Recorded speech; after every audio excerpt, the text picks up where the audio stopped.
আসসালামু আলাইকুম।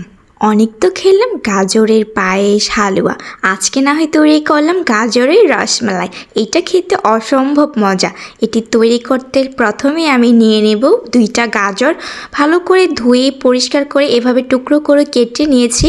এখন আমি এটাকে ব্লেন্ড করে নিব। আর এই তো সুন্দর করে গাজরগুলো কেটে নিয়েছি এরকম কিউব করে। আর এখন সামান্য পরিমাণে দুধ দিয়ে এটাকে ব্লেন্ড করে নিব। ভালোভাবে একদম মিহি করে কিন্তু ব্লেন্ড করতে হবে, যাতে কোনো দানা দানা না থাকে। তো আমার ব্লেন্ড করা হয়ে গেছে। এখন আমি একটা কড়াইয়ে গাজরের মিশ্রণটা ঢেলে দিব। আর এখন ব্লেন্ডারে পানি একটু নাড়া দিয়ে এতে আবার ঢেলে দেব। এখন এটাকে ভালোভাবে নেড়ে চেড়ে পানি শুকিয়ে নিব। তারপর এতে ঘি দিয়ে দিব পরিমাণ মতো। তারপর দিয়ে দিব কিছুটা পরিমাণে গুঁড়ো দুধ আর পরিমাণ মতো চিনি। আপনারা যেরকম মিষ্টি পছন্দ করেন সেই পরিমাণে চিনি দিবেন।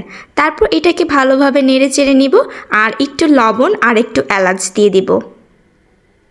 আর এখন সুজি দিয়ে দিব। এখানে আমি 2টা গাজরের সাথে 1 কাপ পরিমাণ সুজি দিয়েছি। আর এখন সুজিটা দিয়ে ভালোভাবে নেড়ে চেড়ে একদম পানি শুকিয়ে নেব। যখন সুজিটা একদমই মিক্স হয়ে যাবে গাজরের মিশ্রণটার সাথে, একদম পানি শুকিয়ে যেতে হবে, তো তখন উঠিয়ে নিব। এই তো আমার ডোটা একদমই সফট হয়েছে কিন্তু। আর এখন ঠান্ডা হওয়া পর্যন্ত অপেক্ষা করব। আর এখানে আমি অন্য একটা পাত্রে 1 কেজি পরিমাণ দুধ নিয়েছি, এতে একটা এলাচ আর পরিমাণ মতো চিনি দিয়ে ভালোভাবে জাল দিয়ে এটাকে হাফ কেজি করব। তো আর এদিকে গাজরের মিশ্রণটা ঠান্ডা হওয়ার পর হাতে সামান্য পরিমাণে ঘি দিয়ে এটাকে এরকম লাড্ডুর শেপ দিয়ে দিব কিংবা মিষ্টি শেপ।